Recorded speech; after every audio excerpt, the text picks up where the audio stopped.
Kunji on implementation of universal health care, UHC. Honorable members, as you may be aware, the enactment of the Social Health Insurance Act number 16 of 2023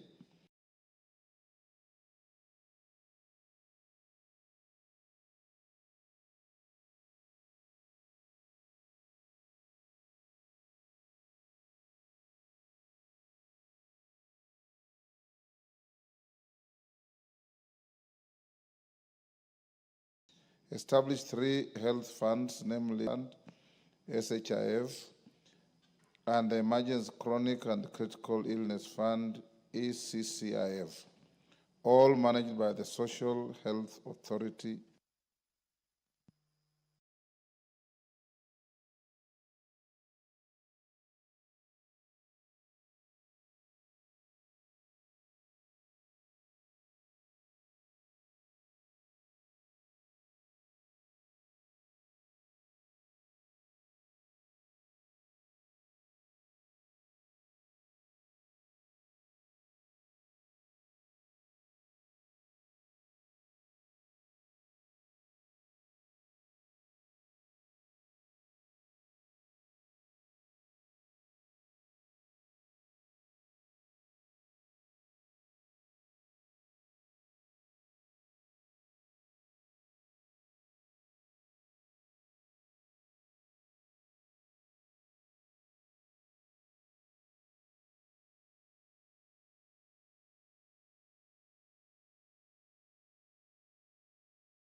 System has collapsed. I hope it's a very temporary problem. Not even the portable mics can be used now. So remain in your seats for the next couple of minutes as we see if they can be able to fix it. You can hear me, but the handset will not pick my voice.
Members, at least now the portable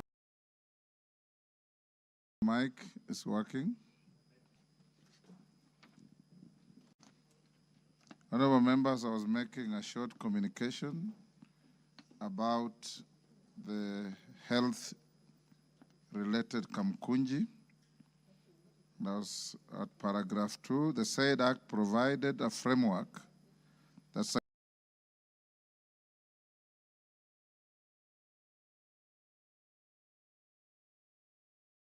succeeded the NHIF with the intention of enabling the government to achieve its commitment of providing comprehensive universal health care to all citizens. Honorable members, the Minister of Health rolled out the UHC program on 1st October 2024, and the progress has been encouraging despite a few challenges. Indeed, several members of this House have voiced concerns from the electorate regarding some of the teething problems in the implementation of the program. In this regard, honorable members have received and acceded to a request from the Cabinet Secretary for Health seeking to engage with all honorable members on various matters relating to implementation of UHC program. Honorable members, from the National Assembly to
members,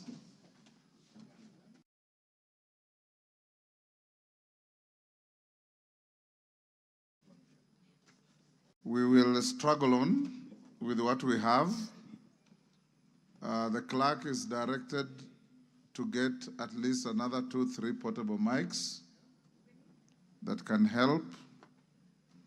So call out the next orders.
Let's dispose of order.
Call out order number 2022. Honorable Speaker, on behalf of myself and my co-sponsor, the Honorable Senator Crystal Asige, I'd like to take this opportunity to first of all thank the Honorable Mary Kaitani, who on behalf of the Trade Committee was the seconder to this motion. I'd also like to thank the Majority Leader,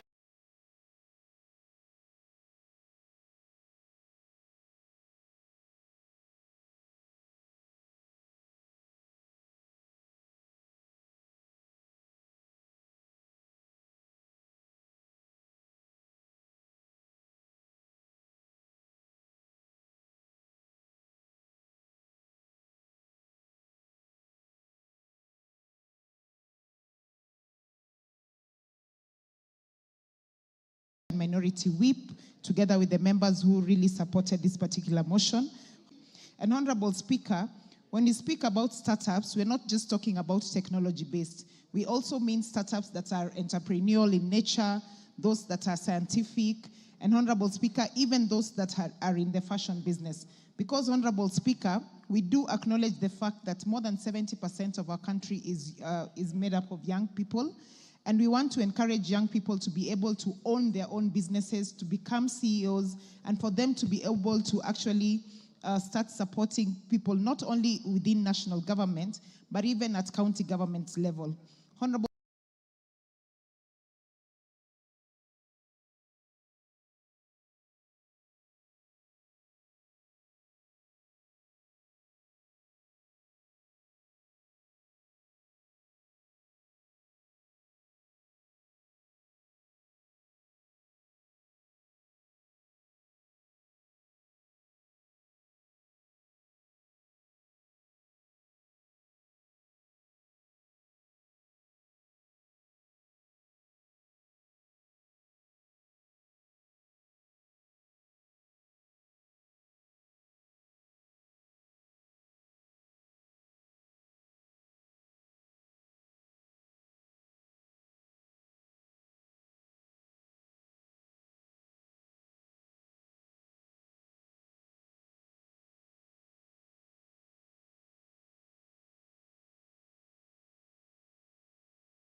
Mr. John Maina Wanjiro is stressed and reunited with his family. The measures of protocols that the government has put in place to facilitate families in the tracing their relatives who have disappeared abroad and prevention of similar incidences occurring in future. I thank you, Honorable Speaker.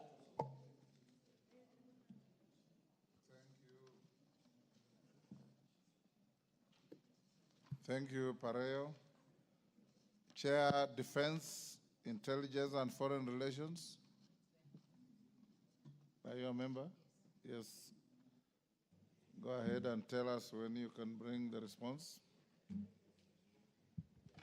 Thank you, Chair. My chair was held up in another meeting. Which chair are you addressing? Thank you, Honorable Speaker. My chairman, Honorable Koech, is held in another meeting. Sorry for the confusion. But considering how urgent this issue is,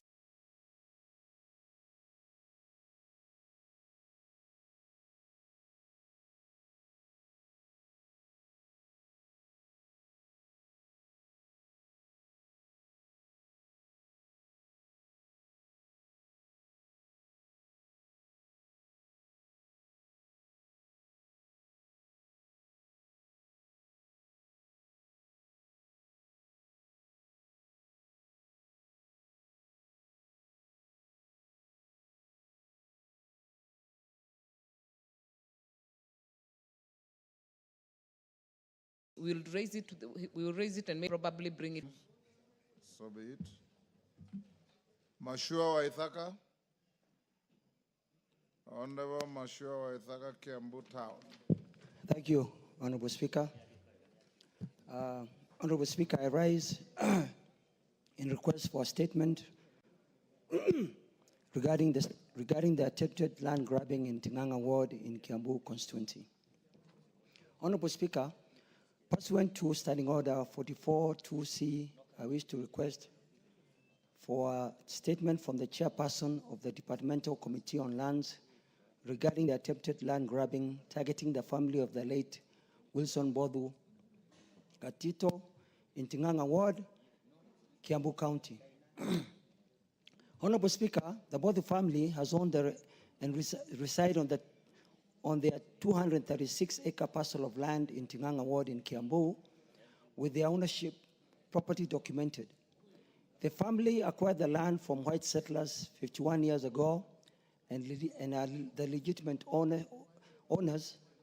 Ownership is further evidenced by compensation by the government for land allocated for the development of the Kiambu-Rioki-Gemwa Road.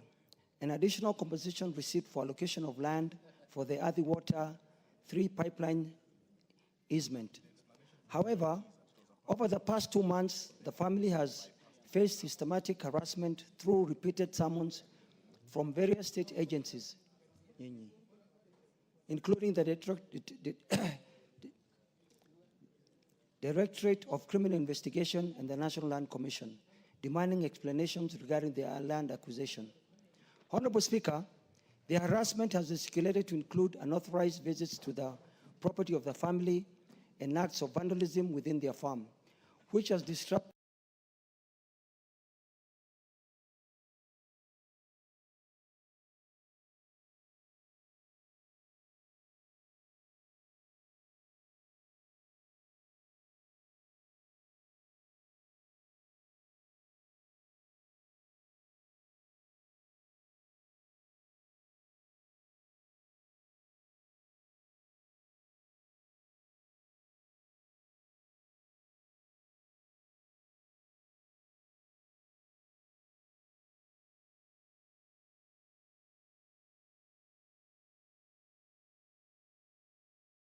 That's the end of the matter.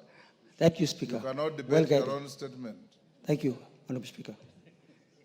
Now, Chair Lands.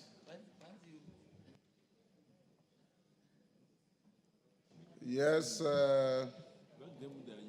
Honorable Nyamoko. Thank you, Honorable Speaker. 14 days, 2 weeks. You don't need, he says there's only an attempt to grab. There's no grabbing. Why do you need 14 days? I think You can arrest that attempt in 2 days, even less. Then we can do it by Friday, this coming Friday. Thursday. Friday we are not sitting. Thursday. Right. Okay. Get in touch with your people.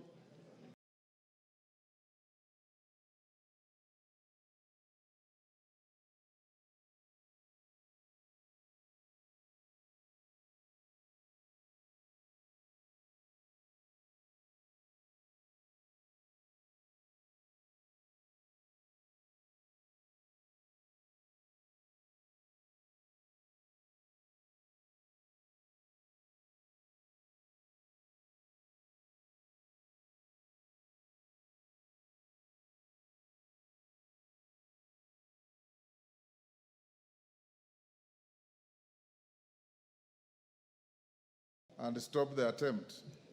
Ms. Salome Makanda by a Kenya police officer, and he sought to know the circumstances that led by a Kenya police officer, and he sought to know the circumstances that led to the shooting and to the status of the investigation, and of course the status report on the measure the government has taken. Honorable Speaker, I want to state as follows. On 8th October, students from Bungoma National Polytechnic went on rampage. Police officers were consequently called to restore peace and secure the institution's infrastructure.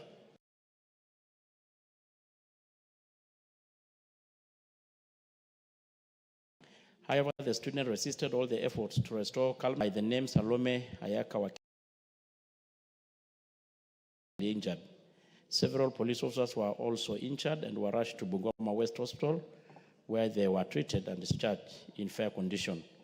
And a motor vehicle GKB 862Z Isuzu lorry windscreen was shattered and its left rear tire depleted. And Honorable Speaker, on the issue of the investigation are at advanced stage by the DCIO team and the IPOC.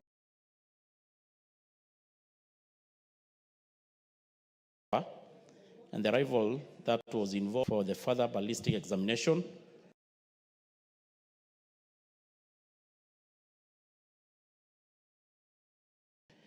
And of course, with the aim of even opening an inquiry file. Honorable Speaker, the State Department, on the third question, whether there is compensation, the State Department for Interior and National Administration has now forwarded to cater for the hospital bill. Thank you, Honorable Speaker, and I also wish to pass my condolences to the family of the deceased one. Thank you, Honorable Speaker.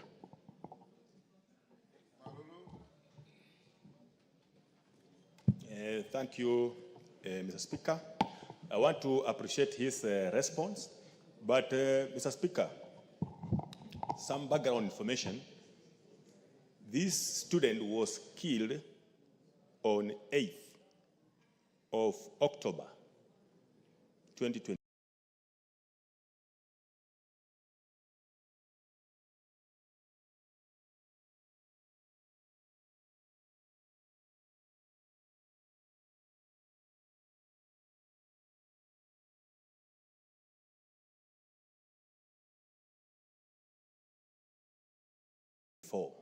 And was buried. Talking about that, Mr. Speaker,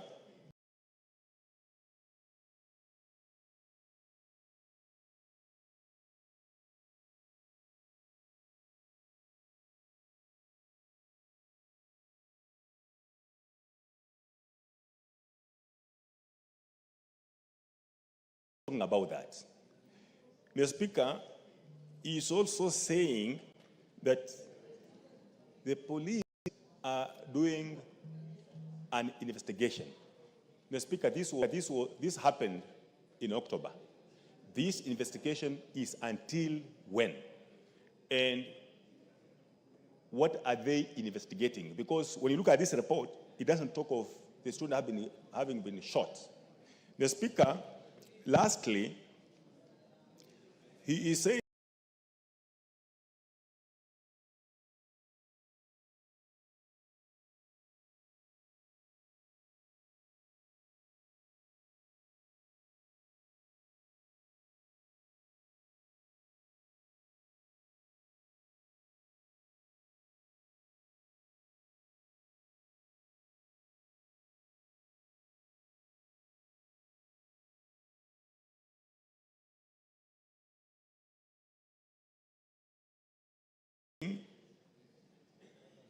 This is at the advanced ability for compensation according to the Police Act. Thank you. Tongoyo. Thank you, Honorable Speaker. First, I think the issue of being vitally injured is more or less the same thing. That, of course, death did happen. Honorable Speaker, that, of course, death did happen.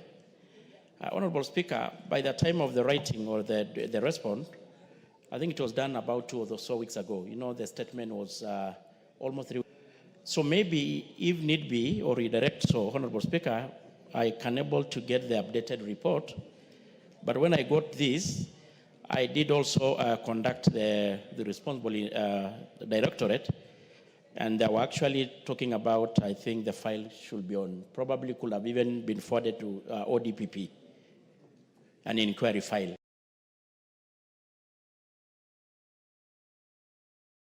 Being opened. Tongoyo, in response to a request by Professor Jaldeza Guyo. Thank you, Honorable Speaker. Once again, the statement being sought by Honorable Jaldeza Guyo, Professor, regarding the reopening of the Hilo Gold Mine in Dabele, Moyale constituency, and in particular, he wanted to ask on the progress toward the reopening and the action taken by the ministry to facilitate the reopening of the mine, along with the implementation of the necessary administrative and security structures to safeguard the lives, property, and the welfare of the local community, and the effort to ensure cooperatives established by the locals are recognized and legitimate artisanal mines.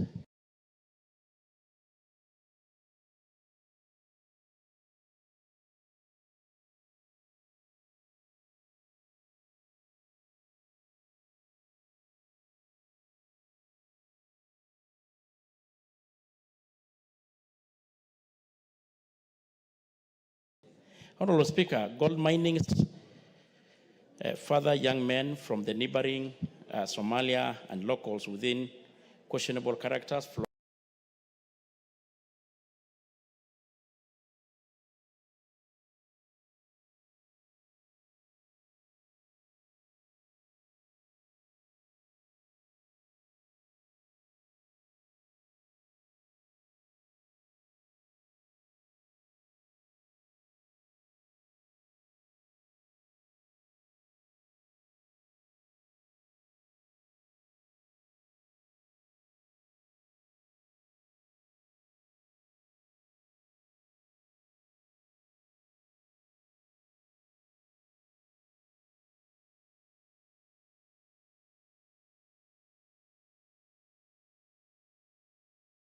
The mining site, supervision of the IG. 2, the national government administrative officers were tasked to hold a stakeholders forum in order to ensure that the communities living around the mines comes into a consensus to avoid ethnic tension.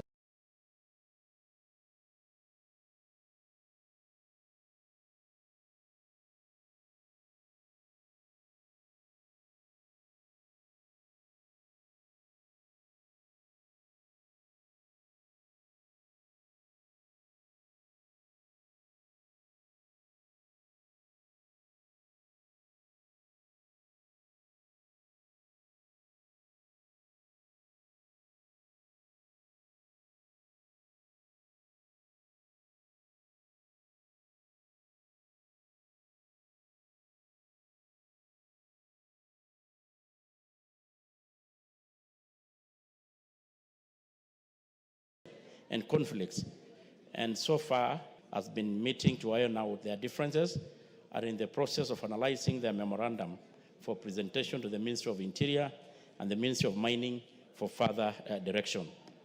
Lastly, Speaker, the cooperatives are established through the relevant ministries, that is the Ministry of Mining and the government of Moyale. So far, 15 cooperatives has been established, and the Ministry of Mining in liaison with the Department of Corporations and the county government will give the direction and the cooperatives other ministry guideline in readiness for reopening and operationalization of the site.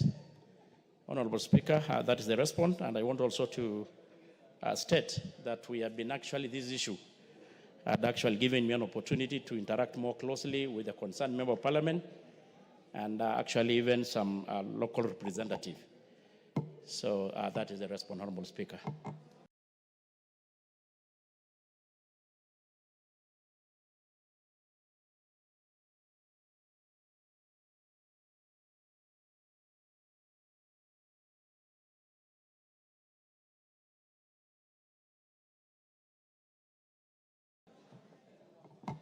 Professor?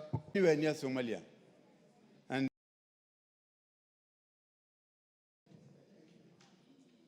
on behalf of the people of Moyale and the Kenyans at large,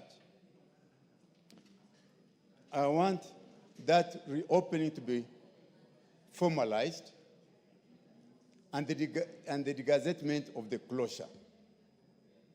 Because it is based on security grounds that the place was closed and allowing the security agencies to benefit with some other people.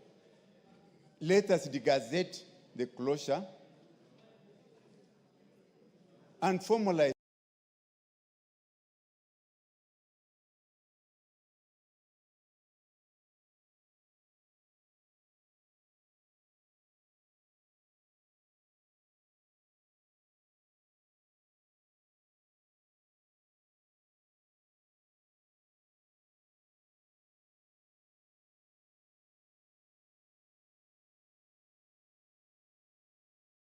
the opening so that people can fetch for their whatever they can get. And why should it be denied? Because of security reasons, Mr. Speaker. Thank you. Tongoyo? Honorable Speaker, it's true, but I appreciate, because I will give my vice, who was actually a local there. It's true, and I'd mentioned, Honorable Speaker, we had on one actual interaction with a professor. And it's true, the official position is the place is a disturbed area. It's gazetted as so and supposed to be closed.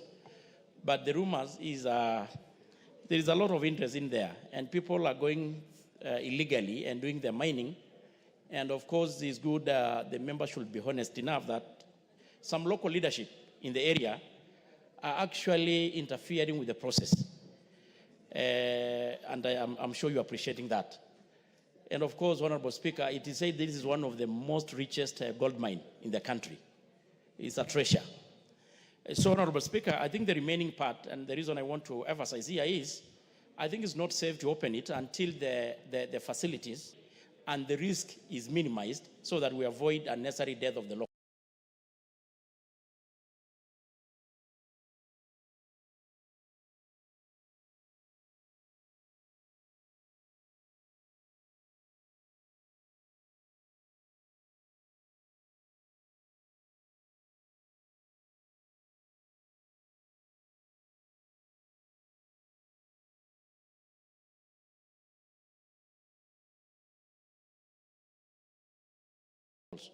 But having said this, Honorable Speaker, I will respond.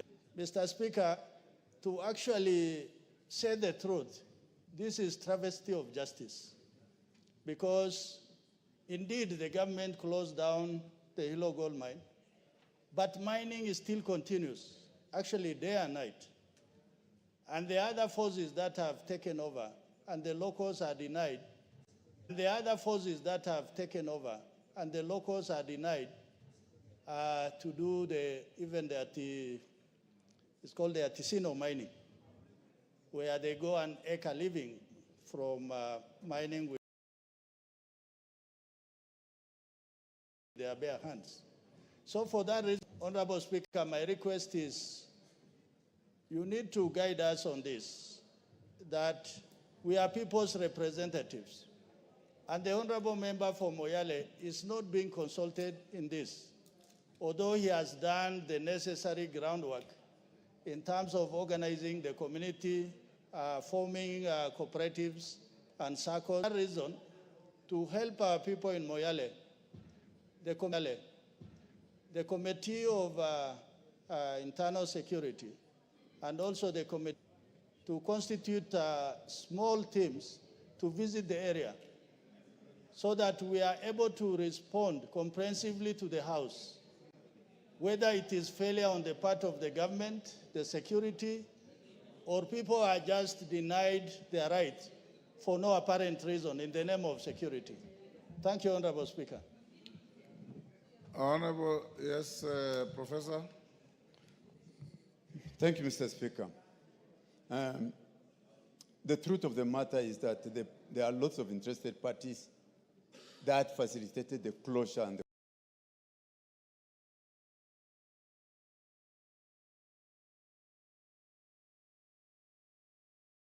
continued closure and denying the people.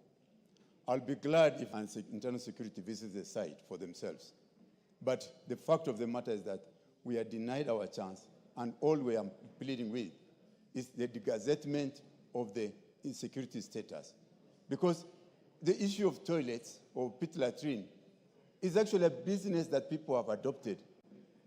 That the people who are there are actually, people who have dug pit latrines and hired to the people who want to use them. So it's not an excuse. But if the county government was asked to do it and they don't do it, then let's not deny our people the opportunity to benefit from it. Thank you. Tongoyo, I would advise you, Tongoyo, to meet with the member whom you said you have been meeting, and your vice chair, and any other interested party from the area, because I think the problem are administrative issues that you can be able to sort out. So arrange, you have this afternoon, you have tomorrow, to meet with the members concerned. Thank you. Honorable Adewario, North Hor. Honorable Adewario of North Hor. Where is the chair agriculture?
the share of NGO government share of annual revenue divided by the Annual Division of Revenue Act enacted pursuant to Article 218 of the Constitution.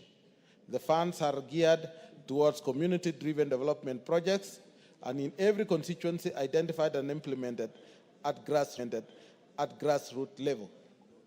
The fund is managed by the NGCDF Board, which is a body corporate established pursuant to Section 14, 15, and 16 of the Act. At the constituency level, the day-to-day management of the fund is vested in the National Government Constituency Development Fund Committee, vested in the National Government Constituency Development Fund Committee that are in place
are in place in each of the 277,000 to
Section 4 of NGCDV 5 constituencies and the board as follows. In 90 constituencies, they have full amount amounting to 16 billion 840 million 869 971. 148 constituencies have received between 90% and 99% of the funds allocated, amounting to 27 billion 16 million 806 270, leaving a balance of 1 billion 136.537. Mr. Speaker, 39 constituencies have received between 80% and 89% of the funds allocated, amounting to 6 billion 591 802 and 803, leaving a balance of 99 million 340,215. 13 constituencies, Mr. Speaker, have received between 65% and 79% of the funds allocated, amounting to 1 billion 993 million 158 791, leaving a balance of 661 million 224 246. In addition, the board has been disbursing funds to constituencies which had pending balances. Order, members at the back. Take your seats or retreat to the corridor and discuss your issues there. Go on. In addition, the board has been disbursing funds to constituencies which had pending balances with respect to funds allocated between 2019-2020, 2020 and 2022-2023 financial years. However, a total of 434,077,337 and 20 cents is yet to be disbursed due to the outstanding issues amount as summarized below. That is, in 2022-23 financial year, 36 constituencies at 279,806,859, which is pending, which is still with the board. 2022, 10 constituencies have 99,563,445. In 2020 to 2021, 11 constituencies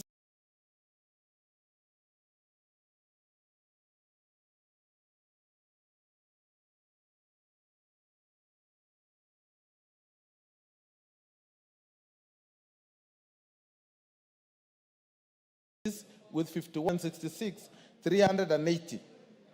On 20, have a total of 3,040,650. So the total amount, which is still pending, is 434,077,300. I have annexed the various constituencies, individual constituencies, on my table, and the factors are: 1, slow pace of receipt of funds from Treasury, which we do receive, and yet we are not able, we have not received, and therefore it takes time. And then delay by some constituencies in clearing identified issues to facilitate approval of the outstanding projects. Mr. Speaker, I beg to table the list so that the members can be able to have time and look at their constituencies where they are and possibly make or expedite on your constituencies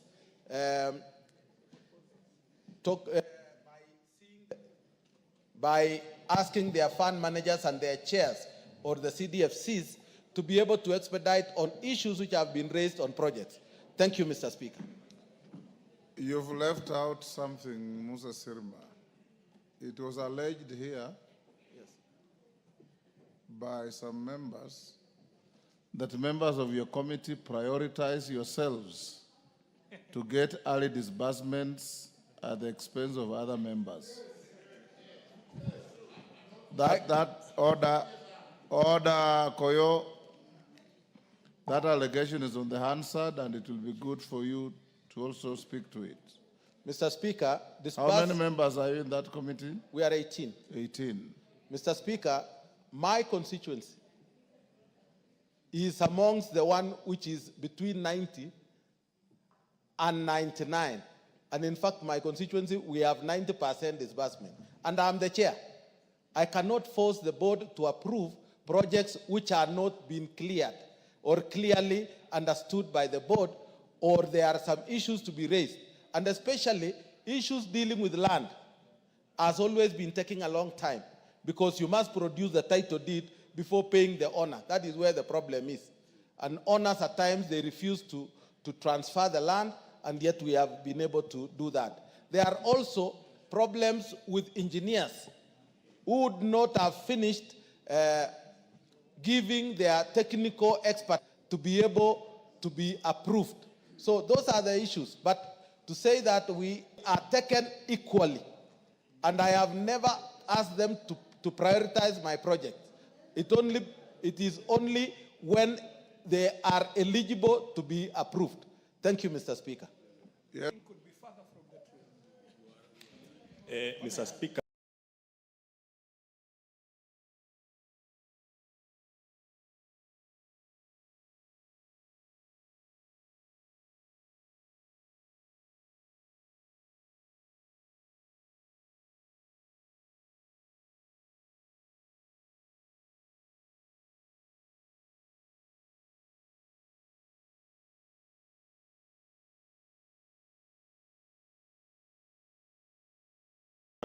Besides what is responding to, that other members feel that we have undue advantage by the virtue of being in that committee.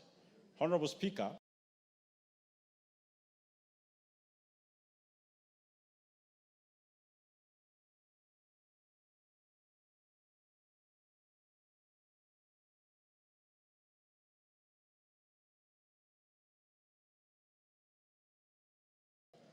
Kitutu Masaba is owed significant amount of money by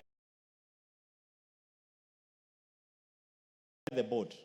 And because of I follow, I'm always explained to that item X, Y, Z has not been approved because of gaps. Honorable Speaker, every week, a number of members in this House have approached me when they have issues, and I've worked with them to the board to try, for some members who do not even know where the CDF office is. So we try to assist. And the issue of saying that we get CSR, in my constituency, a CSR project that was started in the last term, I have even been following for it to be completed. It's yet to be complete. In the last term, I was not a member of parliament. In the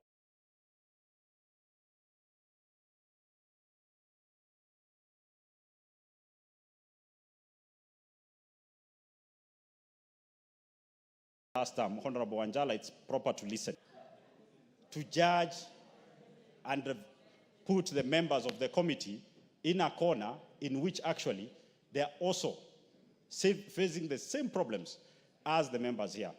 Our work is to try and push for all members to get fair distribution of the funds so that constituents can benefit from the resources. Thank you, Honorable Speaker. Yes, Milemba. Honorable Mboko Milemba. Thank you, Honorable Speaker.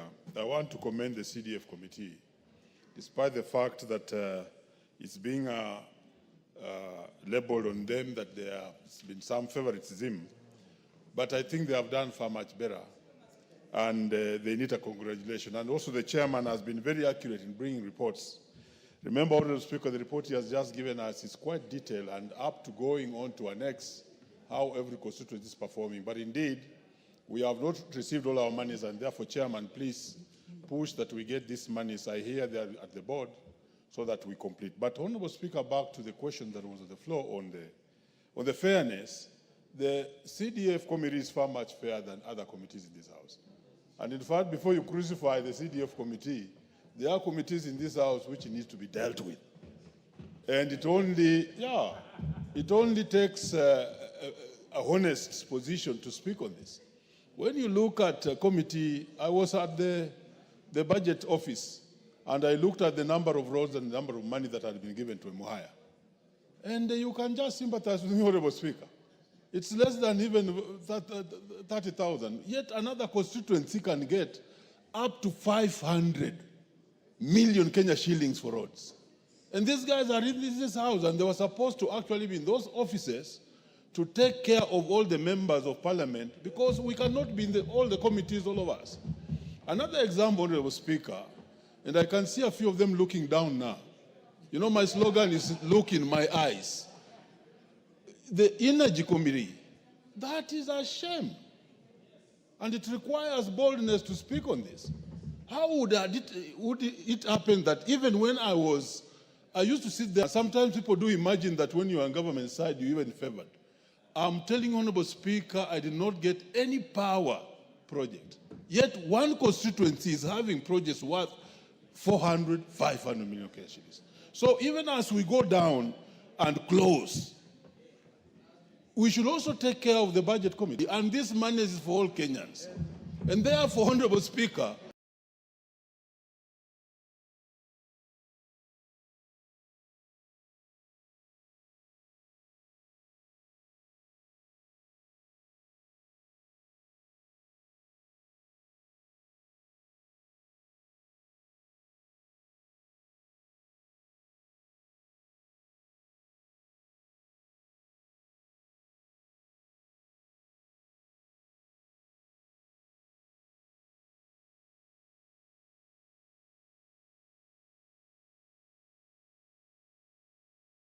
even as we talk about the emphasizing energy and road, so that there's fairness. It can never happen that we sit in the same house. Somebody gets 20 million, another one gets 800 million. What the hell are we doing, Honorable Speaker? I'm sorry to use bad language. I withdraw the word hell. Yes. It's not correct, Thank you. And I want to put it on record. Thank you. Kwame. Honorable Kwame. Thank you, Honorable Speaker. I just want to emphasize as well the need for timely action. I know we are in 2024-5 financial year, and we are almost going through has never come to us. Meaning, if it comes in December or early next year, we are going to have a very squeezed time to do all these things. That's my point number one. And my second point is more or less what I think Mheshimiwa Oboko has said. Honestly, all constituencies are the same in law. All MPs are the same. We need fair treatment so that we get equal opportunities that come with the fund allocation and giving funds to the MPs. This one I urge, I'm not blaming anybody, but I ask our chairman of various committees to ensure that we get our fair share and also timely. Thank you. Thank you. Mr. Wanjala. Wanjala. Sorry, I've called. I want to agree with Honorable Omboko Milemba that there is unfairness with the other, the Budget Committee, the Roads Committee, the Energy Committee. Mr. Speaker, we have only 290 constituencies in the country. Why don't we agree as a house that when it reaches time for budgeting, and we have 290 constituencies, and we have 600-700 billion for roads, why can't each constituency, first of all, be given 1 billion each, so that they can start doing roads slowly by slowly? Instead of one constituency, there are two constituencies. One is in Kiambu, and another one is in Muranga, where they have taken all the billions. Mr. Speaker, if you look at that budget, there is a lot to be decided, Mr. Speaker. Therefore, guide this House that we look at every capture. If it's electricity, why don't every constituency get equal number? Then the balance, the leadership can use to do whatever they want to do. When it reaches to roads, then the rest, the leadership can decide where to take. Like that in every sector, Mr. Speaker. Then these people who are in us, we are in parliament, and it is as if we are not in parliament because we don't belong to budget committees. What is that? Chonga? Chonga? Thank you, Speaker. The matter that is being discussed is more serious than the way it is looking. It is CDF. Yes. The matter of CDF is more serious than the way it is being. A number of employees, a number of members of parliament here have been facing backlash because people out there are seeing what is going on in some constituencies, which in some constituencies are not happening. For instance, look at issues dealing with education. We are having some constituencies which are able to disburse the bursary to nearly all the students in their constituencies. While on the other side, we are facing this issue. Talking alone is not enough. Talking about that this committee is doing this or they're allocating this much for themselves is not enough. Should be seen with proper mechanism have been put in place so that we can all be seen equally performing at the same age. What has been said by Honorable Omboko Milemba is true. I sit in the Committee of Energy, and I have a very, very sad story to tell about that. It is shameful if I put it here. It is shameful. But we are not happy at all with where we're going. For one member to be given over 800 million, and the other members are getting 20 million from the same budget cannot be fair at all. It can't. And we will not... Thank you. Yeah. Tandaza. Thank you, Chairman. I'm standing here as the Vice Chairman of the committee. This is your speaker. This is not Mr. Speaker, I'm standing here as the Vice Chairman of the committee. One, which committee? the NGCDF committee. My chairman is here. Okay. One, would want it to put it that we do not have CSR under the NGCDF committee or under the board. What we have is what we call best practices. And this is very necessary because you realize that while we are distributed geographically with different terrain, sometimes we have projects which are so much below standards. One sometimes opts to put a classroom without even doors and windows, which is not appropriate. So the board, through the committee, then sees fit to do some best practices where other members can actually just pull a drawing and do their project as per those specifications. The other issue, Honorable Speaker, is that for sure, even me as the Vice Chairman, I'm still having some monies with the board on matters reallocation. I think it also happens in most cases with members that they will want to reallocate for one reason or another. For my case, the Minister of Education decided to put classrooms somewhere where I had already allocated. So there was no need to again continue putting those classrooms. But reallocations, of course, come with their own challenges, and those are some of the reasons. Otherwise, it should be clear, as the chairman has stated, all the monies are with the board. Everybody should be having all the monies if the requirements have been met as per the regulations that this House set. Thank you, Honorable Speaker. Enough for statements. Next order. Order number 10. Order number 10. Order number 10, motion. Consideration of an agreement on the establishment of the Global Green Growth Institute, GGGI. Chair, Departmental Committee on Environment. Ngokoyo, you are a member of the committee? Yes, Mr. Speaker. Go ahead. Yeah, thank you, Chair. On behalf of the committee, I beg to move that this House adopts the report of the Departmental Committee on Environment, Forestry and Mining on its consideration of the agreement on the establishment of the Global Green Growth Institute laid on the table of the House on Wednesday, 20th November, 2024.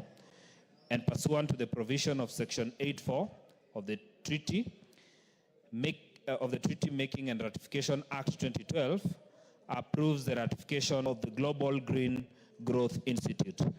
Mr. Speaker, while moving this motion, I wish to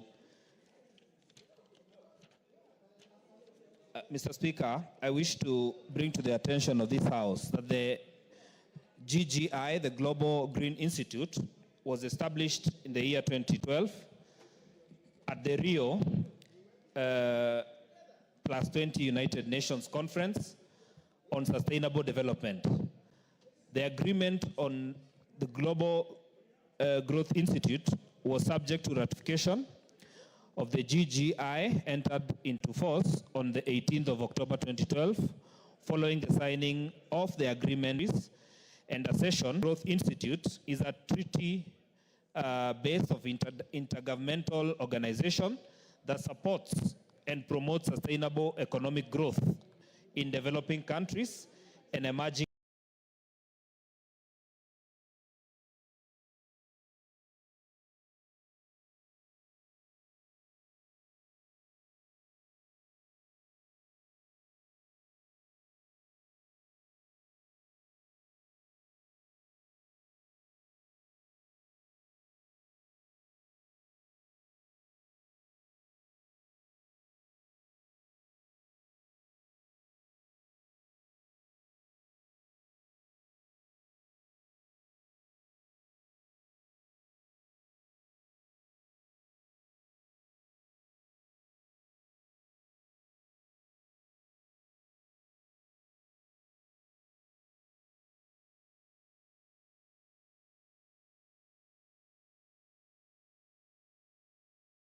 and Ratification Act of 2012.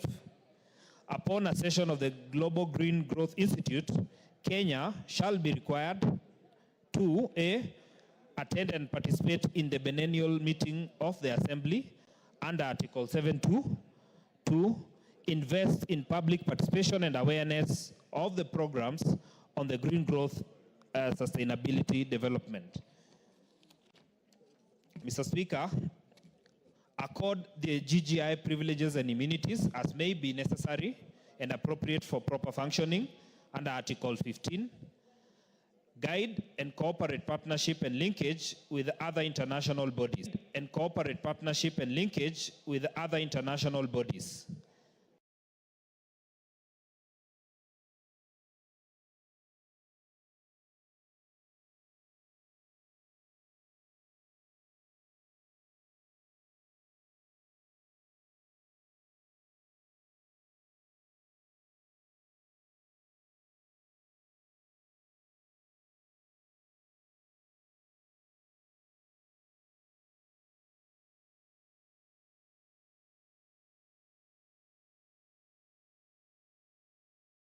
Under Article 16, carry out all functions of the Ministry of Foreign Affairs and Diaspora.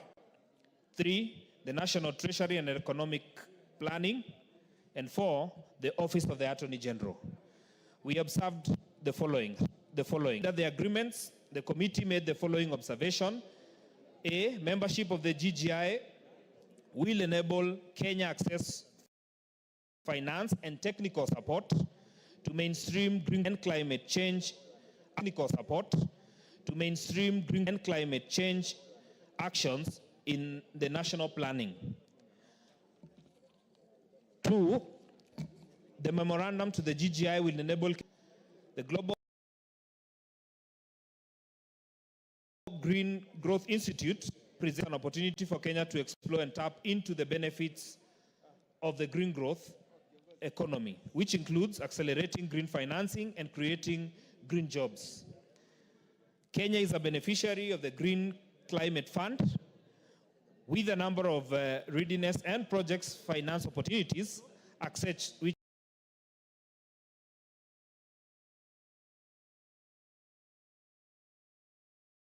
has been enabled, and the current objectives with a climate lens, and GGI as a delivery partner is a great opportunity for Kenya to leverage for more project financing by the Global Climate Fund. The ratification of Kenya to the agreement establishes the GGI Institute and provides an opportunity for Kenya to participate fully in the Global Green Growth Institute activities, including voting rights in the GGI Assembly and Council. Mr. Speaker, the Global Green Institute will help us get funds from the Global Climate Fund. Now we will have a structure that is more organized, and the ratification of this agreement by this National Assembly will now make us full members of the Global Green Institute. Mr. Speaker, sir, Madam Speaker, the committee has considered, having considered the agreement, recommends that the House approves the ratification of the agreement on the establishment of the Global Green Institute. Madam Speaker, finally, the committee is thankful to the Office of the Clerk and the National Assembly for the logistical and technical support accorded to it during its sitting, the Ministry for their participation and the submission during the consideration of the convention. Mr. Speaker, I therefore request the Honorable Majority Leader Kimani Ichung'wah. Proceed.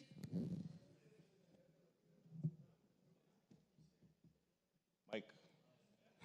Thank you, Honorable Speaker. Honorable Speaker, I rise to support this motion on the Global Green Growth Institute. Honorable Speaker, just for information to the House, in addition to what the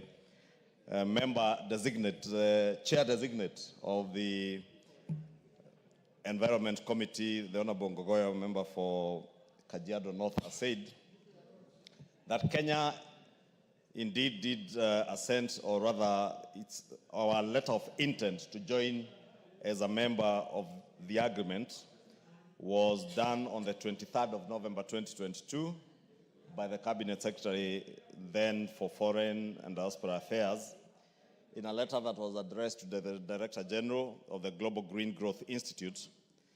And the Office of the Director General communicated its approval of Kenya's willingness to join the GGGI on the 11th of January 2023. And in the same communication, Honorable Speaker, GGGI requested Kenya for a grant of the Privileges Immunity Agreement. And this immunity agreement, Honorable Speaker, a host country agreement, negotiation on the GGI agreement on the legal status and the immunity was held in July of 2023 with Kenya's negotiation team and GGGI representatives.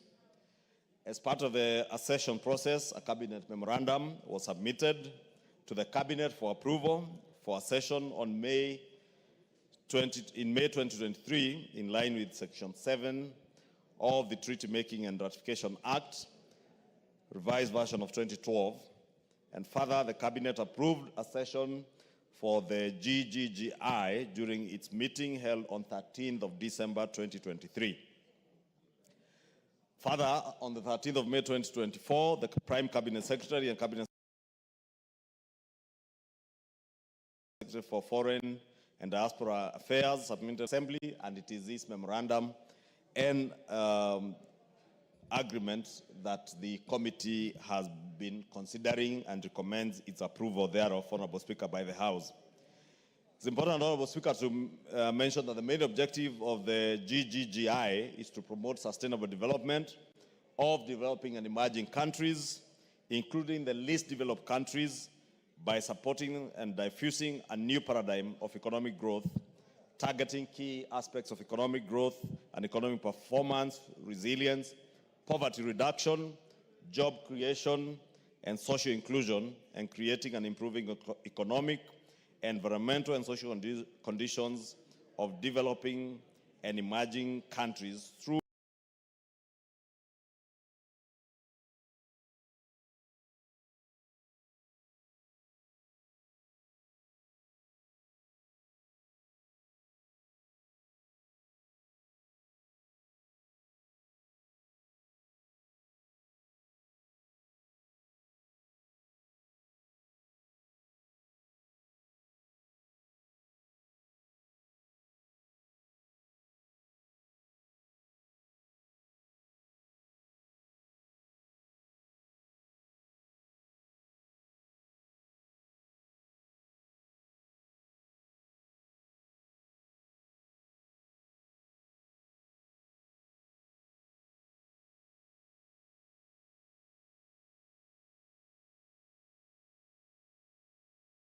partnerships between developed and developing, or the carbon green economy. We will benefit from the knowledge, skills, and technology from other countries in the developing and developed countries. Also, Honorable Speaker, it seeks to provide policy advice and technical support in the development of green growth plans, policies and regulations, mobilization of green investments, implementation of green growth projects, and development of local capacities and knowledge sharing. Honorable Speaker, I said we stand an opportunity to be able to share knowledge between our country, other developing countries, and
on the establishment of a global house on Wednesday, 20th November 2024,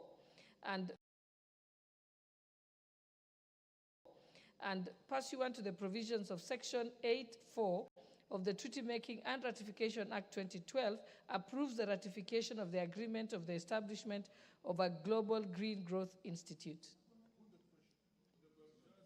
The mood of the House that we put the question. Honorable members, I now put the question that this House adopts the report of the Departmental Committee on Environment and Forestry and Mining on its consideration of the agreement on the establishment of the Global Green Growth Institute, laid on the table of this House on Wednesday, 20th November 2024, and pursuant to the provisions of Section 8(4) of the Treaty Making and Ratification Act 2012, approves the ratification of the agreement on the establishment of a Global Green Growth Institute. Will as many as of that opinion say aye? Aye. Will as many as of the contrary opinion say nay? The ayes have it. Order number 11.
Court ruling 4242.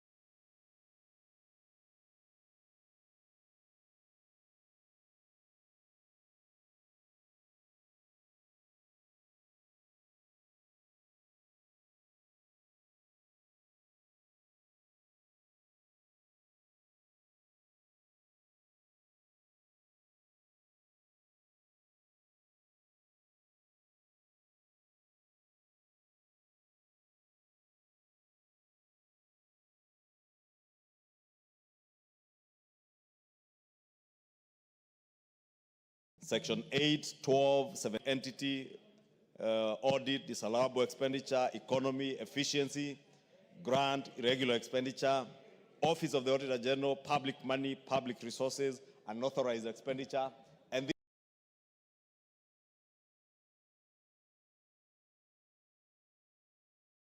definitions, Honorable Speaker, have a bearing on the issues that were touched on by the court.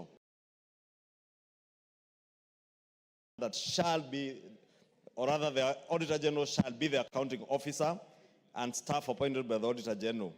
And it is worth noting that Section 4(2) of the Public Audit Act was declared unconstitutional because it provided that the Office of the Auditor General was to comprise of the Auditor General as a statutory head and the other staff appointed by the Auditor General as may be delegated in Articles 234 of the Constitution, and this is what the court or Justice Muita did find to have been unconstitutional.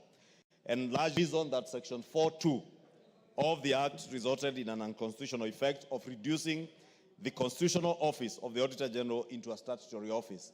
Therefore, Honorable Speaker, the amendments that we are seeking to do now under this clause 2 and 3 are to ensure that the constitutionality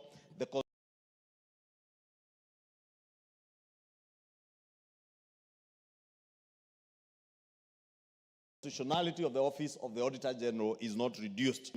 A constitutional office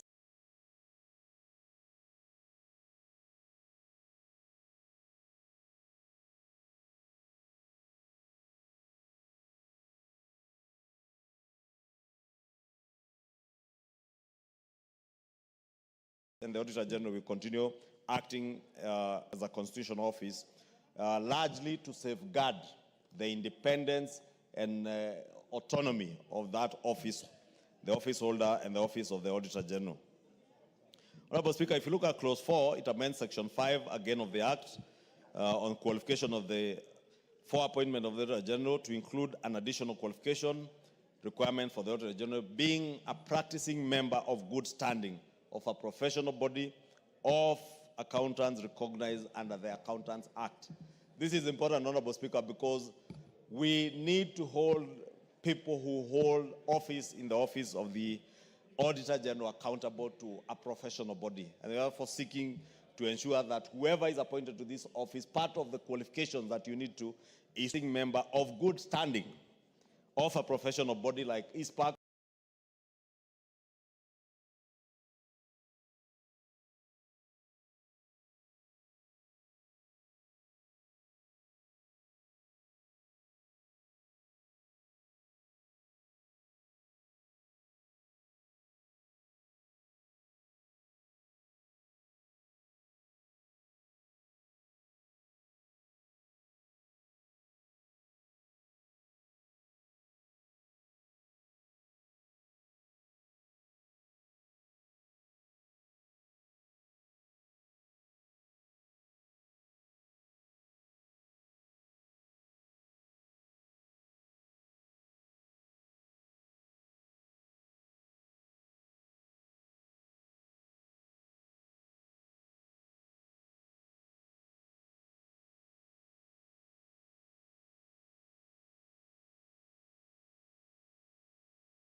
Anything. But for an accountant, 1 + 1 must be 2, and it cannot be anything else. And to safeguard public interest and public resources, we cannot have professions where 1 + 1 does not add up to 2. The people who we must entrust with ensuring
The bill, it amends Section 7 of the Act on the function power provide for an additional function for the Auditor General that meant by the Auditor General.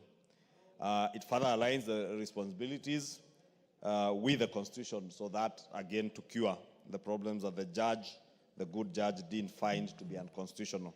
Honorable Speaker, this was a very detailed bill, and by and large, because it is aligning to what was found to have been unconstitutional by the courts, then, Honorable Speaker, we have nothing much really to debate on, because what the courts did find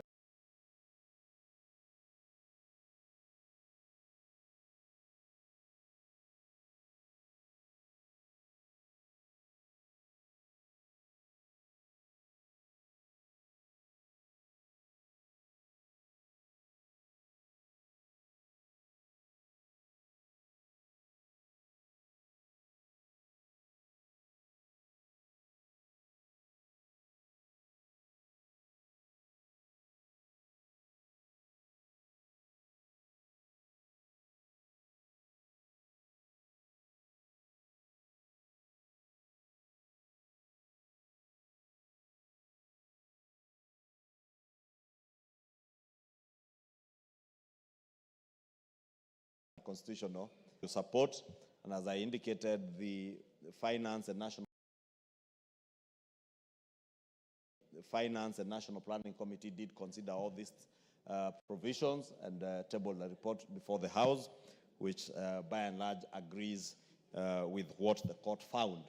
And we have no choice than to agree with them also, and therefore beg to move, Honorable Speaker, and urge the House to support, because the Office of the Auditor General and that of the Comptroller of Budgets are two very critical offices under the architecture of the 2010 Constitution, because these are the two offices that ensure that, as we are seeking even to further amend in the role and functions of the Office of the Auditor General, that ensure that public resources are utilized not just in an accountable and transparent manner, that as we are now even further enriching to ensure there is not only transparency, public resources are applied in an accountable way, in an efficient way, in a manner that we can find value for money in how we apply public resources. And more importantly, Honorable Speaker, that these public resources applied are then done pursuant to set policies that effectively improve the lot of the Kenyan people. Honorable Speaker, if we fail to do that, and if we fail to empower the Office of the Auditor General, man is bound by temptations, Honorable Speaker, and those who are charged with the responsibility of applying public resources may get tempted. But there must be something at the end of the day that tells you, however much you are tempted, if you touch public resources, there is somebody watching and superintending over those resources, and they will do it in a way to ensure that you did not only apply resources effectively and efficiently, but in a sustainable manner to ensure that the development of a country is safeguarded, and more importantly, to ensure that there is also value for money in the application of public resources. Because when there is no value for money, then, Honorable Speaker, we end up applying so much of our public resources in projects that at the end of the day don't give value to the Kenyan people and the Kenyan taxpayer. Honorable Speaker, we have been told Kenyans absolutely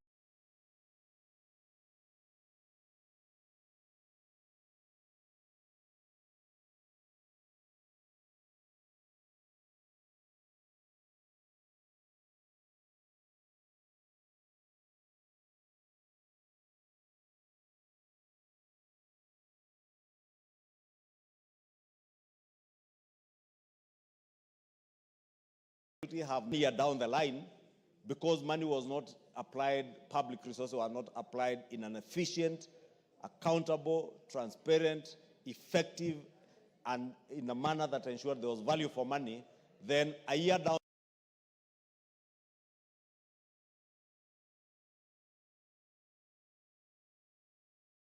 the line, a road that was done to bitumen standards, when it was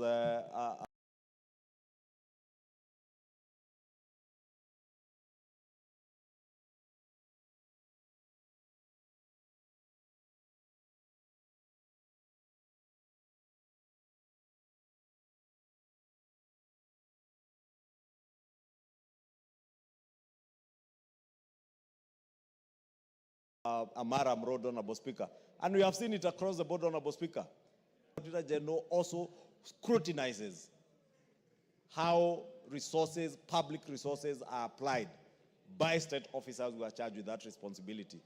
Members of Parliament, all these members of Parliament, bear the brunt of the public when roads are impassable. I witnessed, Honorable Speaker, the other day, an MCA, I think in Mlolongo, in Mavoko, being forced by members of the public, his own constituents, to walk through ponds of water because they feel it is the MCA who is failing them. But they forget the MCA, as a member of the county assembly, has no resources to apply in the implementation of government projects. If anything, the person they should have made to walk through that pond of water is either their governor or the county executive member in charge of roads. Tomorrow, Honorable Speaker, these members of Parliament will be made to walk through ponds of water again by their constituents who fail to understand that it is the same public who have told us, even under NGCDF or even under the roads board money for the fuel levy, move out of implementation. The courts have agreed with everybody that members of Parliament, their key responsibilities revolve around legislating what we are doing now with the Office of the Auditor General. 2, oversight. 3, representation. And I have seen members even this afternoon representing their people saying that there are certain roads, billions, hundreds of billions have been allocated to a few counties and not other counties and constituencies, Honorable Speaker. And I see the member for Alda is saying Kiambu. Kiambu, I can tell her, the billions you will see in Kiambu are trunk roads. The highway running from Westlands, from ABC, all the way to Rironi. You find you'd imagine roads in Kiambu are all done. They are not. That road runs from Westlands constituency through Dagoretti North, through Dagoretti South, through Kabete, Kikuyu, Limuru, and terminates just before you get to Naivasha. And, Honorable Speaker, I was saying that because we have been told and accused, and with tremendous respect to the former Prime Minister, I've also seen him add his voice to that, that members of Parliament must never be involved in the implementation of projects. And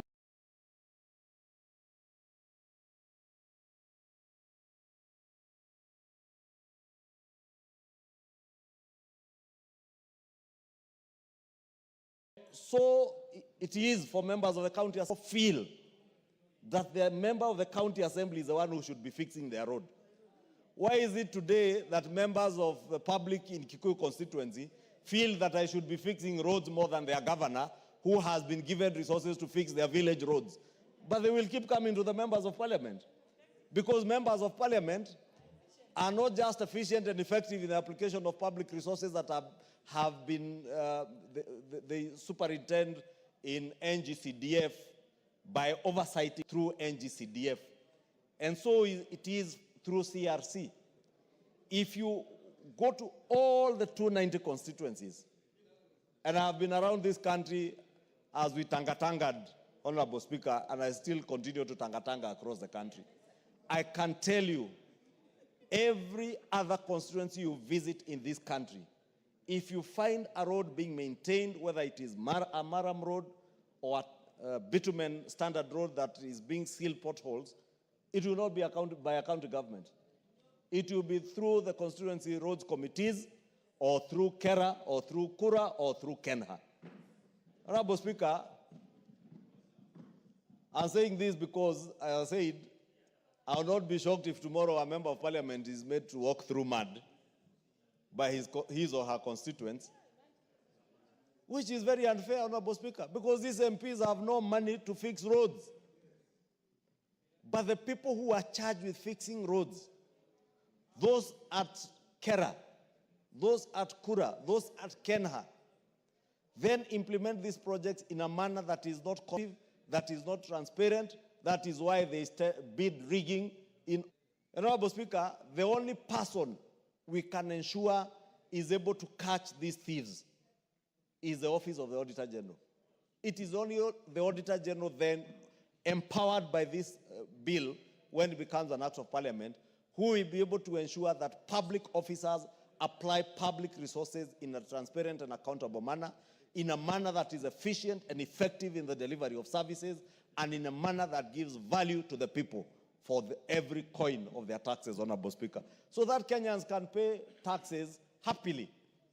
I don't know whether there is such a thing as paying taxes happily, Honorable Speaker, because I read even in the Bible, Jesus Christ himself had to tell the people that give unto Caesar what is Caesar's, and give to the Lord what belongs to the Lord. That tells you that even in those ancient times, at the time of Jesus Christ, people are not happy to pay to Caesar, they are not happy to pay taxes. But today we are saying, let us pay taxes, but ensure that we get value for our taxes, Honorable Speaker. Because if we don't get value from our money, then we'll find no reason to pay. And therefore, Honorable Speaker, with those very many remarks, I beg to move and urge members to support all these amendments so that we align the Public Audit Act to the Constitution and also align to what the courts did find as having been unconstitutional.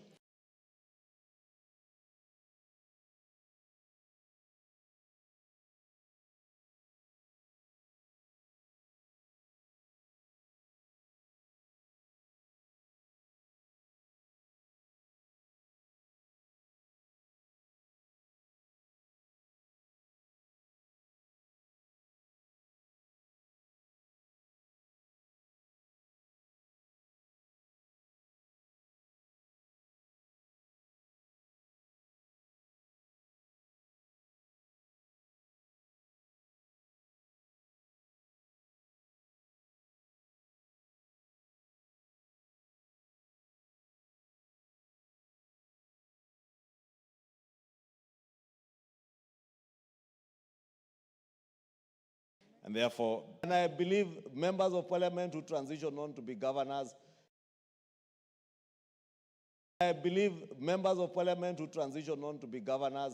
and you can see from the case example of Governor Gladys Wanga, and of course, women governors or lady governors tend to do better. How I wish Kiambu we could get a lady governor. I don't know who, but Honorable Speaker, I wanted to ask the Honorable Naomi Wako to second.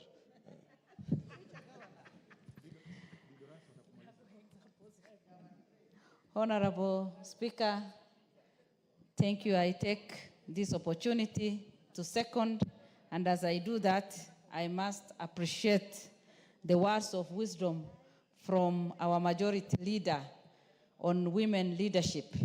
He has always done it, and he will continue to support women until we achieve our goal. Honorable Speaker, looking at this amendment bill, Public Audit Amendment Bill 2024, National Assembly, is one of the best, and our very able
we have people who are not qualified for that particular offices. And if we have the right people, people who are qualified, the accountants, people who are professionals, then they can bring their professionalism into this. And in the Office of Auditor General, we will be able to account and be the good stewards that we need.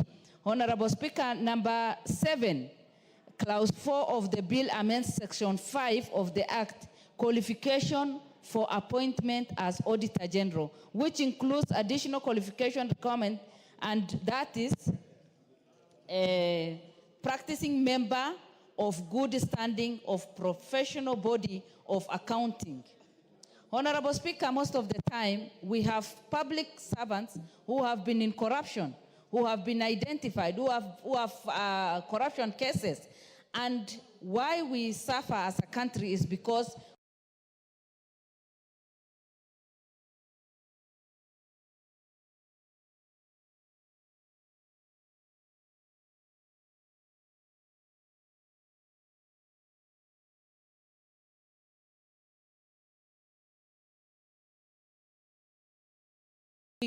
the people who have bad records.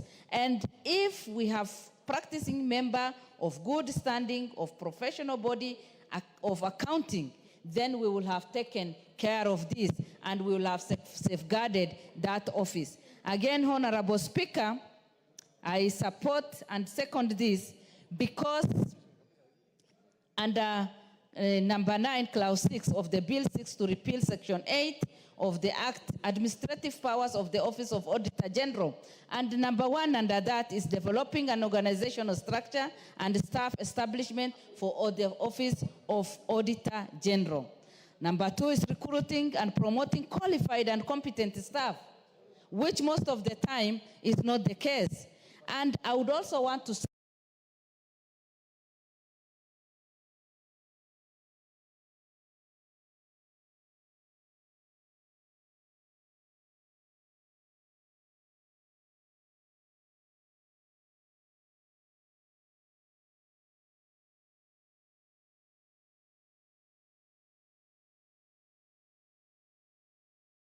in any establishment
of any office and any vacant and proposes the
Thank you, Honorable Speaker. Honorable Speaker, I rise to support this motion, which, Honorable Speaker, I've had an advantage of looking at the ruling. Honorable Speaker, that ruling, I believe, set a very dangerous precedent, Honorable Speaker. If I'm not wrong, that ruling set us on a path where if matters are not audited on time and debated in Parliament on time, then those reports become irrelevant, regardless of what they contain. Therefore, it exposed us to loss of financial, public money, and therefore it is important to pass this bill. Honorable Speaker, one of the things, and I believe the members of the PAC and PIC committees, I'm seeing one of my members, Honorable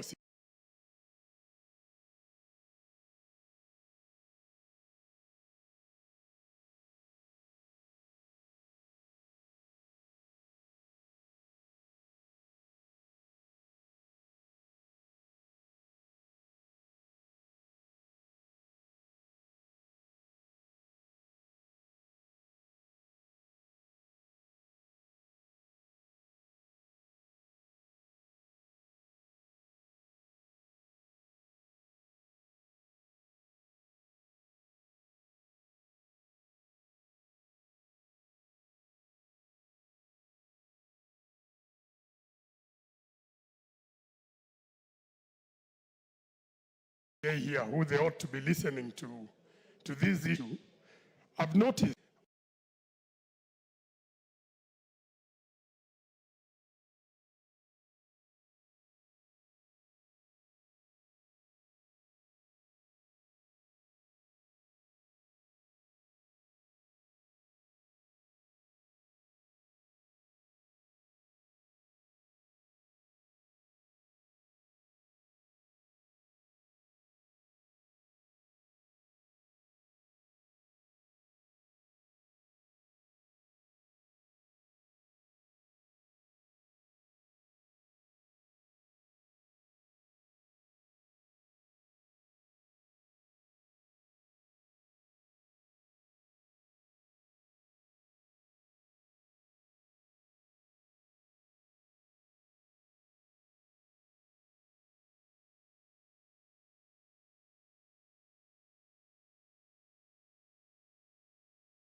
Senate to be keen on some of these. We need the Public Accounts Committee, Public Investments Committee to audit some of these projects, and they will find there's a very big problem with the county governments.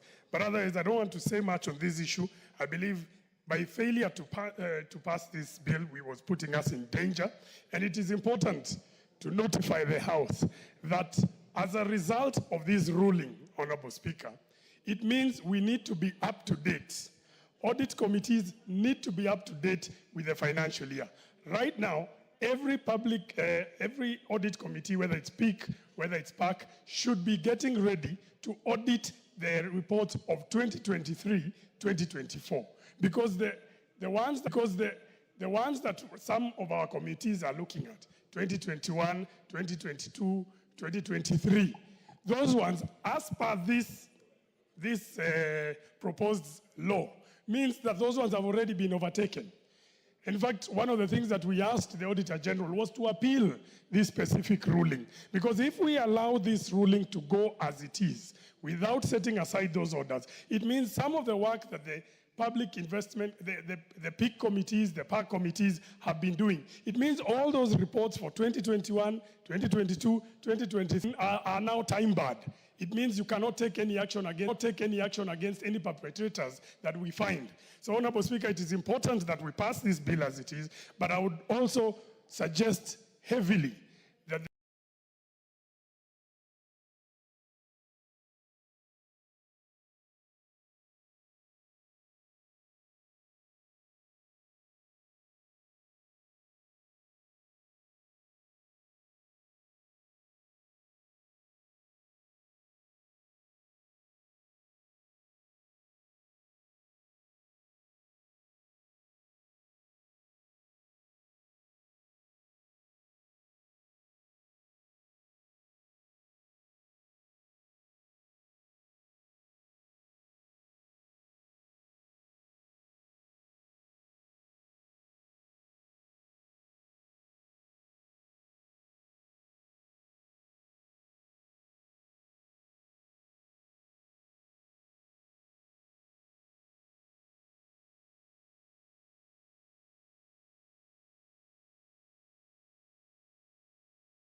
and the one led by Honorable Speaker, I forgot. Yeah, they need to, Honorable Speaker, to ensure that they've liaised with the Auditor General's office, ensure that 253 of the Constitution of Kenya. Honorable Speaker, under Article 15, they mention several independent offices and constitutional commissions that ought to be body corporates. And those ones obviously includes the Office of the Auditor General. And so on this wisdom therefore, Honorable Speaker, we are creating the Office of the Auditor General as distinct from the Auditor General that is set out in the Constitution of Kenya. In essence, Honorable Speaker, we are literally enhancing the power and authority of that particular office to be more than just a mere constitutional office, but a body corporate capable of suing and being sued, holding assets and the related issues. Honorable Speaker, assets and the related issues. Honorable Speaker, I would then therefore, and a distinction must be drawn here, Honorable Speaker, is only the Auditor General who can append a signature on audit of public funds. It's only the Auditor General. Regardless that we are creating the Office of the Auditor General, it's only the Auditor General appointed under Article 2229 who can actually append the signature on audit reports. So therefore, it is important that distinction is drawn. We have no issues at all. Honorable Speaker, I really find Clause 8 that seeks to amend Section 11B, Section 11, by inserting Section 1A, to be, Honorable Speaker, to be superfluous. And I hope the majority leader would listen to this so that when we are going to the Committee of the whole House, he says so that we do not. Honorable Speaker, the appointing authority for the Auditor General is the President with approval of Parliament. Approval of Parliament is the President. I find the provisions under Clause 8B to be superfluous and unnecessary. And Honorable Speaker, this is what it reads. Where the term of the office of the Auditor General is due to expire, the Auditor General shall notify the appointing authority in writing of the contemplated vacancy 3 months prior to the expiry of the term. The import of that provision, Honorable Speaker, one, is that the appointing authority cannot remember the day they appointed and when the term of 8 years is coming to an end. Then that will mean, Honorable Speaker, is that the dereliction of duty by the person who is supposed to do this at the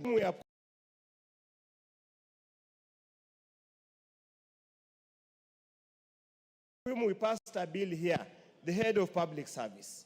I find it superfluous, unnecessary, and generally, what are you telling the people of Kenya?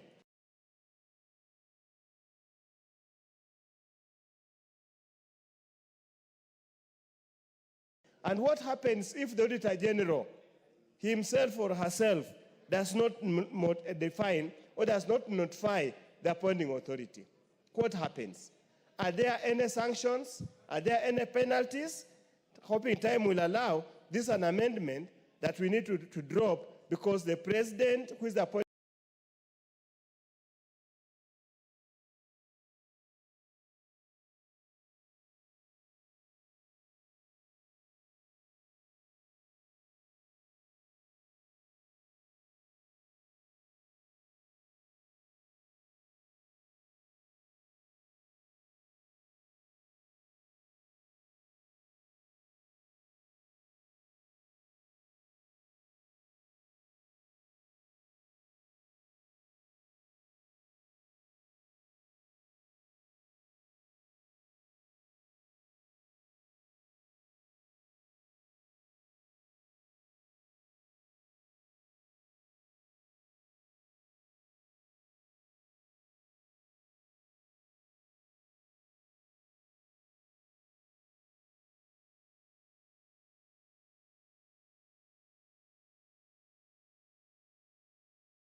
upon.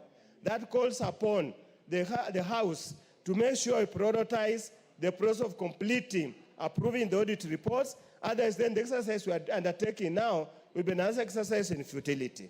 With those few remarks, Honorable Speaker, I support and I hope we'll be given adequate time to review so that we can present amendments in the committee of the whole House. Thank you, Honorable Speaker. To reply? To reply? Thank you, Honorable Speaker. Honorable Speaker, let me thank the members who have contributed on this bill.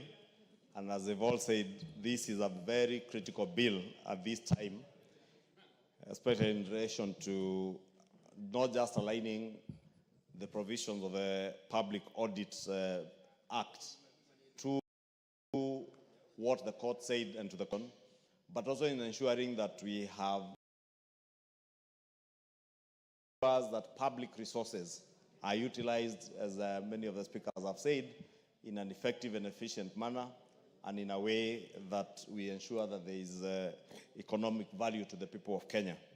Honorable Speaker, let me thank them all and say we will be lining up this bill for a committee of the whole, and some of the few issues that, reservations that I've heard from the speakers, we will ensure and encourage even those who are not here to look at the bill and see what else that we can do to enrich it further, to ensure that the amendments that we bring in the Committee of the Whole only further enrich this public audit bill and the Public Audit Act. Honorable Speaker, with those few remarks, I beg to reply.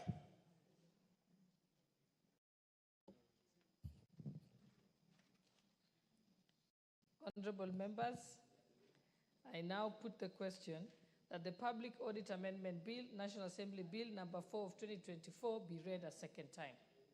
Will as many as of that opinion say aye? Aye. Will as many as of the contrary opinion say nay? The ayes have it.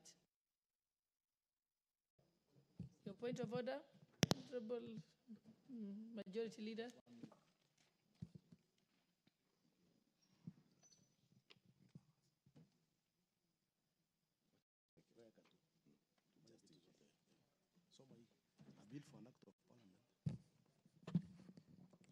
A bill for an act of parliament to amend the Public Audit Act 2015 and for connected purposes.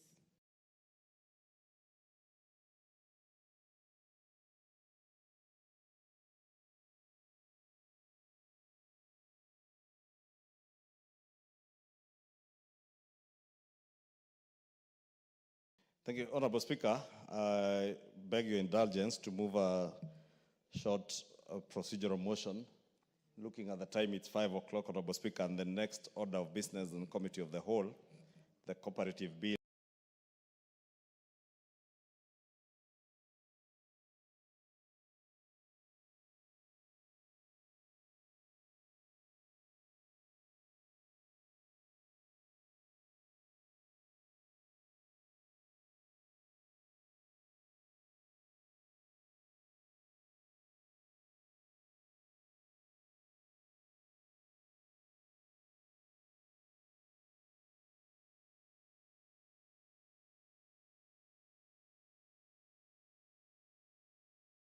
Bill number 7 of 2024.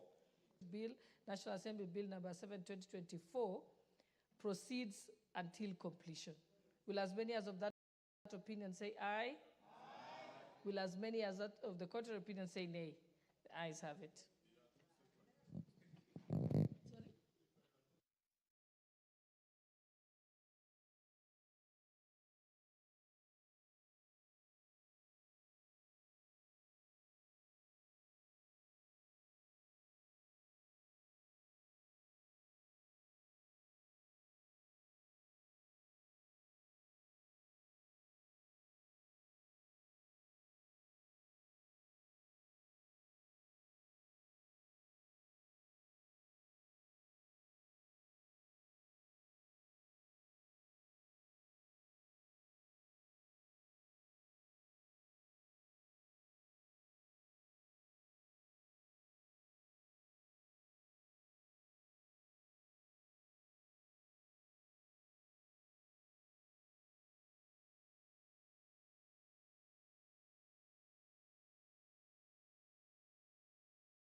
Very well, order members, and we are in the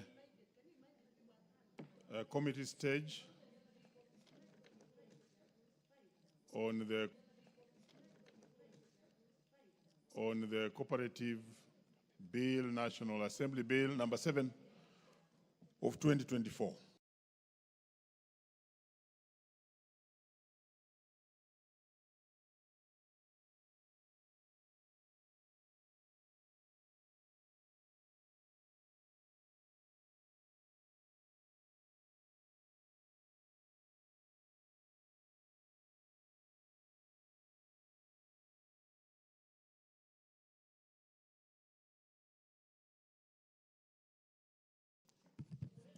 Close this.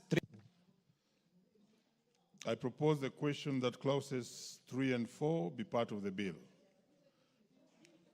There are no amendments on this one. I now put the question that clauses 3 and 4 be part of the bill. Will as many as of that opinion say aye? Will as many of contrary opinion say nay? Of contrary opinion say nay. The ayes have it. Clause 5. I propose the question that clause 5 be part of the bill. Yes, there's an amendment, Chair. Thank you. I propose that the amendment be as it appears in the order paper, and the justification is that the committee resolved to introduce a subclause to provide that all SACCO societies shall be registered, and resolved to introduce a subclause to provide that all SACCO societies shall be registered and regulated under the Cooperatives Act, and where there is a conflict in the laws, the Cooperatives Act shall apply. I propose the question that clause 5 be amended as proposed by the chair. Put the question. I now put the question that clause 5 be amended as proposed by the chair. Will as many as without opinion say aye? Will as many as of contrary opinion say nay? The ayes have it. I now put the question that clause 5 as amended be part of the bill. Will as many as without opinion say aye? Will as many as of contrary opinion say nay? The ayes have it. Clauses 6 and 7. I propose the question that clauses 6 and 7 be part of the bill. No amendments. I now put the question that clauses 6 and 7 be part of the bill. Will as many as without opinion say aye? Will as many as of contrary opinion say nay? The ayes have it. Clause 8. I propose the question that clause 8 be part of the bill. Chair, is there an amendment? Yes, clause 8. I propose that the clause 8 be as it appears in the order paper, and the justification is that the proposal resolves to delete the clauses 8.2 and 13.2b on the grounds that the professional bodies that exist are not registered with the Registrar of Societies, and therefore should not be used to discriminate persons who may qualify for appointment as the Commissioner or County Director for Cooperatives. Thank you. I propose the question that clause 8 be amended as proposed by the chair. I now put the question that clause 8 be amended as proposed by the chair. Will as many of that opinion say aye? Will as many of contrary opinion say nay? The ayes have it. I now put the question that clause 8 as amended be part of the bill. Will as many of that opinion say aye?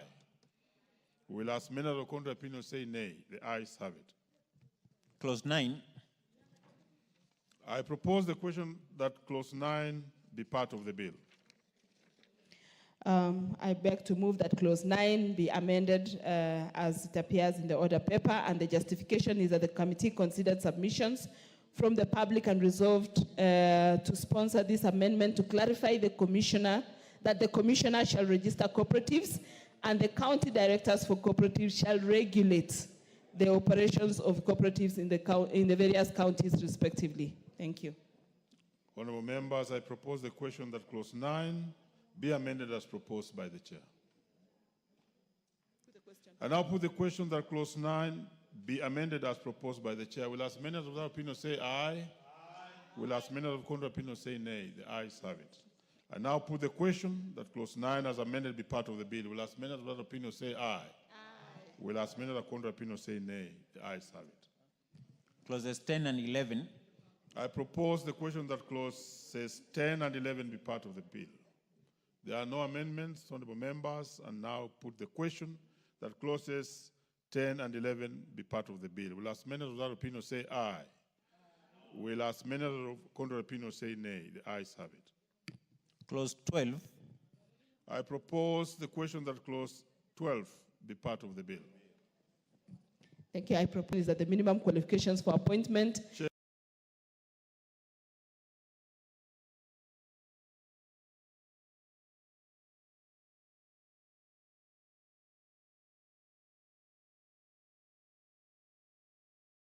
Please always capture the word amended. as amended. Yes, amended.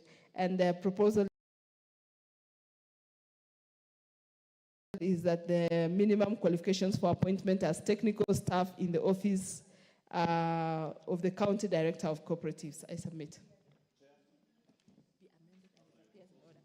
Honourable members, I propose the question that clause 12 be amended as proposed by the chair.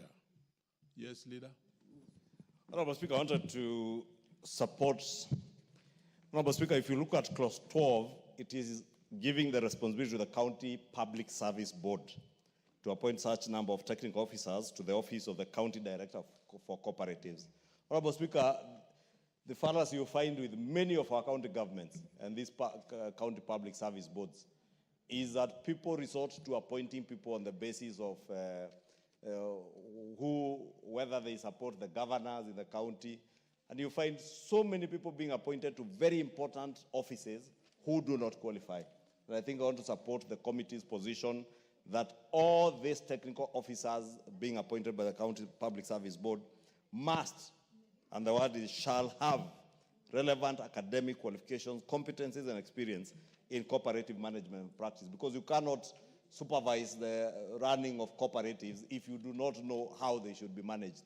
And to improve on the governance of our cooperatives across the board, whether it's in the dairy sector, coffee, or tea, is important that those who are supervising them or superintending over the management and governance of these cooperatives are people who have relevant skills and qualifications, to avoid the position where county service boards go to the villages because Mr. Kimani Ichung'wah is a very good supporter of the governor or the local MCA, is a class 8 dropout or a class 7 dropout with no relevant skills and experience in that area. They are appointed to those boards, Honourable Speaker.